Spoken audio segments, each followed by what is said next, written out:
مولا بخش چانڈیو صاحب، شکریہ آپ کے وقت کے لیے سر. السلام علیکم. مائی کویسچن ٹو یو از سر کہ اس خبر کے اوپر تھوڑی خوشی ہے، تھوڑا غم بھی ہے. خوشی اس بات کی احتساب، اکاؤنٹیبلٹی کا پروسیس خاص طور پہ پاک فوج میں، اور تھوڑا غم اس بات کا کہ اہم ترین عہدوں پہ فائز رہنے والے لوگ بھی اس طرح کے جرم کر رہے ہیں، مرتکب پا رہے ہیں اس کے، اور وہ سزائیں بھی مل رہی ہیں ان کو. آپ کا اوپینین مولا بخش چانڈیو صاحب؟ وہ تحقیقات کریں، معاملات کریں، لیکن بات یہ ہے کہ صرف تحقیقات کے بغیر پڑا رہے کوئی افسر ہو یا پبلک آدمی، وہ انصاف کے منافی ہے. کورٹ میں ان کو آنا چاہیے، انصاف کے سامنے آنا چاہیے، وکلا کا موقع ملنا چاہیے، اور جرح ہونی چاہیے، بات چیت ہونی چاہیے. یہ حجت ختم کرنی چاہیے پبلک کے، عوام کی، آدمی کی یا سرکاری ملازم کی، کہ مجھے انصاف نہیں ملا، میرے ساتھ زیادتی کی گئی، میرے ساتھ تعصب برتا گیا. انصاف کو انصاف ہی ہونا چاہیے.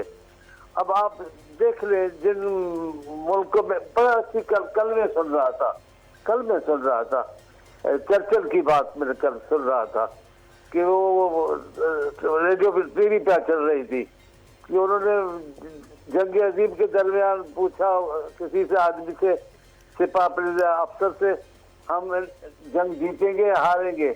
انہوں نے کہا ہماری عدالت انصاف دے رہی ہیں. تو کہاں دے رہی ہیں؟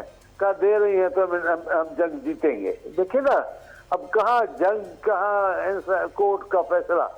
لیکن پھر حضرت علی کی بات یاد آ رہی ہے، سبحان اللہ، کہ پورا نظام کھڑا ہے انصاف کے اوپر نا. پورا نظام کھڑا ہے. انصاف ہوگا تو ملک کے اور زندگی کے ہر شعبے میں آپ کو نظر آئے گا کہ انتظام کے ساتھ معاملات چل رہے ہیں.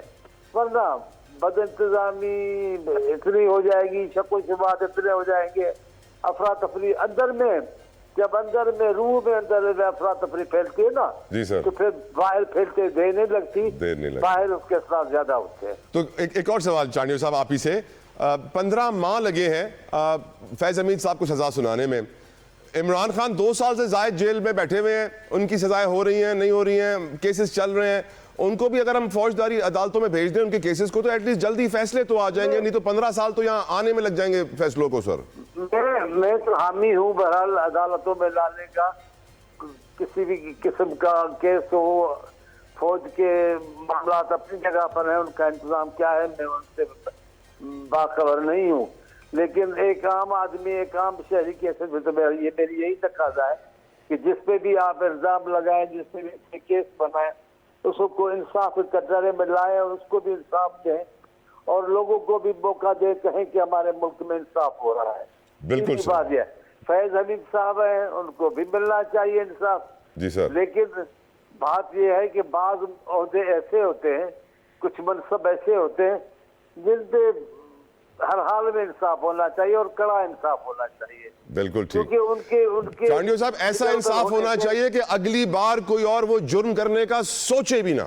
بالکل میرے اس چیز کو گارنٹی کرنا بہت ضروری ہوتا ہے، کیونکہ پھر میں ذرا محتاط ہو کے بولنا چاہ رہا تھا. اچھا وہ آپ نے دیا. سر آپ جیسے سینئر سیاستدان محتاط ہوں گے تو ہم جیسے چھوٹے صحافی تو زمین کے نیچے گھس جائیں. سر بات چھوٹے صحافی یا بڑے صحافی کی بات نہیں ہے. بات ذرا احتیاط کی ہے، بات ذرا لحاظ کی ہے، بات ذرا محبت اور مروت کی ہے. ٹھیک سر. کچھ لوگوں کے، کچھ عہدوں کے لیے، کچھ اداروں کے لیے پبلک کے لوگوں کو ذرا خیال کرنا پڑتا ہے. اب فیض حمید عہدے پہ نہیں ہے تو کیا فیض حمید نہیں ہے؟ فیض حمید ہے. فیض نے کئی لوگوں کو فیض پہنچایا ہے، جو فیض پا کر کے بھی وہ بھول چکے ان کو. اصل بات تو یہ ہے. میں یہ کہہ رہا تھا جو آپ نے بات کی، میں نے کہا آپ نے میرے منہ کی بات کی، وہ یہ ہے بہت شکریہ. کچھ عہدیدار ہیں، منصب ایسے ہیں جن کو کڑی سزائیں آنی چاہیے اگر جرم بالکل ٹھیک. پوائنٹ ٹیکن سر، پوائنٹ ٹیکن. الاؤ می میں آگے بڑھوں، بند ہو جائے. مجھے اجازت دیجیے میں ایم کیو ایم کا بھی اس پہ موقف حاصل کروں، اور ارشد وورا صاحب میرے ساتھ موجود ہے from M Q M Pakistan. Thank you Vohra صاحب for your precious time. Vohra صاحب، کیا اکاؤنٹیبلٹی، ٹرانسپیرنسی کے پروسیس کو مزید طاقت ملی ہے آج؟ کیا آپ سمجھتے ہیں کہ 15 ماہ میں اگر فیض حمید صاحب کو یہاں فوجی عدالتوں میں سزا ہو گئی ہیں، سیویلین کورٹس میں 15 سال لگ جاتے ہیں سزائیں ملنے میں؟ یور اوپینین سر. بسم اللہ الرحمن الرحیم. دیکھیں طرح بالکل یہ اگر تو جو آج فیصلہ ہوا ہے یہ ایک اچھا سائن ہے کہ ٹھیک ہے عدالتیں جو ہیں وہ فیصلے جلدی کر رہی ہیں، فوجی عدالتوں سے فیصلے جلدی آ جاتے ہیں، لیکن میں یہ سمجھتا ہوں کہ جو ہے ابھی بہت ساری ہمیں امپروومنٹ کی ضرورت ہے. امپروومنٹ کیا؟ ابھی جو ہمارا اس وقت نظام ہے وہ نظام میں ہم نے جو ہے کئی بل پاس کیے، بہت کچھ کیا، لیکن ابھی تک جو ہے وہ پوزیشن نہیں سامنے ایک واضح نہیں ہو رہی. دیکھیں ہم نے 26 میں جو ہے کانسٹیٹیوشنل بینچ بنایا، آج ہم نے کانسٹیٹیوشنل کورٹ بنائی ہیں. اب دیکھنا یہ ہے کہ کانسٹیٹیوشنل کورٹ کا جو امپیکٹ ہے وہ عام عوام پر کس طریقے سے آتا ہے اور کس طریقے سے یہ امپروومنٹ ہوتی ہے. آن دی ادر ہینڈ اگر آپ یہ دیکھیں تو اوور آل کیا کہیں اس وقت، مطلب سچویشن جو ہے وہ کوئی اتنی اچھی تو بظاہر نظر نہیں آتی. آپ کو سامنے IMF کی رپورٹس جو ہیں اس نے کافی ڈپریسو ماحول کریٹ کیا ہوا ہے.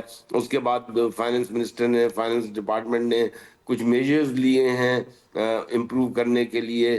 تو اب یہ ان چیزوں کو جو ہے میں سمجھتا ہوں کہ عدالتوں کو چاہیے کہ اس پہ جتنی جلدی ہو سکے ان چیزوں پہ ایکشنز لیں، اور جو چیزیں خاص طور پر جس سے کہ ملک کے امیج پر امپیکٹ پڑتا ہے، اور ملک کے امیج سے زیادہ بہتر جو ملک کی اکانومی پہ جس کا امپیکٹ آ رہا ہے، اور جو ایک آج غریب عوام جس طریقے سے جو ہے پریشان ہے.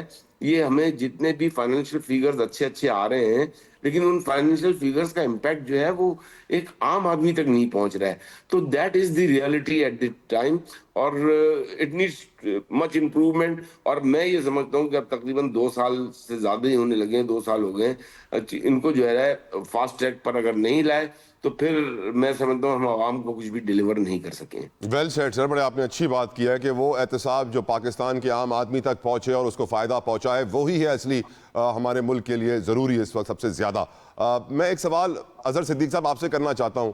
آپ نہیں سمجھتے کہ عمران خان کے کیسز کو بھی ملٹری کورٹس میں ٹرانسفر کر دینا چاہیے؟ ایٹ لیسٹ جلدی سزائیں تو ہوں گی، 15 سال انتظار نہیں کرنا پڑے گا آپ کو سزاؤں کے لیے. بہت شکریہ طلحہ صاحب. ہزاروں خواہشیں ایسی کہ ہر خواہش پہ دم نکلے، بہت نکلے، ارماں پر دم کم نکلے. دیکھیں میں آپ کے سامنے عمران خان صاحب تو اب تک 4-5 کیسوں میں سزائیں ہو چکی ہوئی ہیں. سائفر میں بڑا شور ڈالا تھا، کیا حال ہوا اس کا؟ عدت کا کیا حال ہوا؟ توشہ خانہ پورے 3.5 سال میں کرپشن صرف توشہ خانہ ہوئی اور کوئی نہیں ہوئی. مذاق کا نظام ہے نا سارا. اور جہاں تک یہ ہے کہ سیولین کا ٹرائل، سر میں تو حق میں نہیں ہوں فوجی عدالتوں کے اندر، معذرت کے ساتھ میں بالکل حق میں نہیں ہوں اس کانٹیکس کے حوالے سے.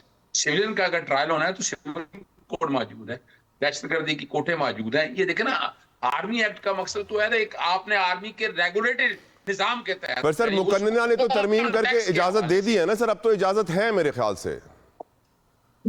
دیکھیں وہ باتیں اپنی جگہ پر موجود ہیں، وہ اپنی جگہ پر باتیں موجود ہیں، ٹھیک ہے نا جی. لیکن آپ کو اس کانٹیکس کے حوالے سے دیکھنا ہوگا تو اتنا آسان کام نہیں ہے. اس کو کسی اور طرز کے کانٹیکس سے آپ دیکھیں گے تو وہ اپنی جگہ پر موجود ہے. اب سوال یہ ہے کہ اس کا اطلاق ماضی سے ہوگا یا نہیں ہوگا، اور یہ دیکھنا پڑے گا.